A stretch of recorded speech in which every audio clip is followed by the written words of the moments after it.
నమస్కారం అండి. నా పేరు డాక్టర్ సి నాగరాజ్ రెడ్డి అండి. చెప్పండి అమ్మా. మా బాబుకి ఫీవర్ ఒక 10 డేస్గా ఫీవర్ ఉన్నింది. చంద్రగిరి దగ్గర 2-3 చోట్ల చూపించాము, ఏమాత్రం తగ్గలేదు. మళ్ళీ ఇక్కడ బాగా చూస్తున్నారని చెప్పి ఇక్కడికి వచ్చాము. ఇక్కడికి వచ్చి చూపిస్తే టైఫాయిడ్ అని చెప్పారు. అది చూపించిన తర్వాత బ్లడ్ టెస్ట్ చేసి ఓకే అన్ని చూపించి 2 డేస్కి అంతా ఇంజక్షన్లు వేసి 2 డేస్కి అంతా ఫీవర్ అనేది తగ్గిపోయింది. ఒక్కసారి కూడా ఫీవర్ రాలేదు. బాబు ఇప్పుడు యాక్టివ్గా బాగున్నాడు, ఫుడ్ బాగా తింటున్నాడు, అన్ని విధాలుగా బాగుంది. ట్రీట్మెంట్ అయితే చాలా బాగా నచ్చింది మాకు. అమ్మా, మనం ఇంజెక్షన్ స్టార్ట్ చేసినప్పటి నుండి ఇప్పుడు వరకు ఒకసారి కూడా జ్వరం రాలేదు? అసలు ఫీవర్ కానీ చలి అనేది ఏమీ కానీ లేదు. బాబు బాగున్నాడు.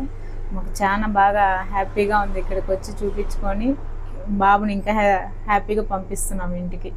అక్కడికి మళ్ళీ స్కూల్కి పంపిస్తా ఉన్నాము. 2 డేస్కి అంతా ఫీవర్ అనేది అసలు ఫస్ట్ రోజు నుంచే ఫీవర్ రాలేదు. మళ్ళీ 2 డేస్కి అంతా పూర్తిగా హెల్తీగా ఉన్నాడు బాబు. మాకేం ప్రాబ్లం లేదు. థ్యాంక్స్ అమ్మా. Thank you. థ్యాంక్స్.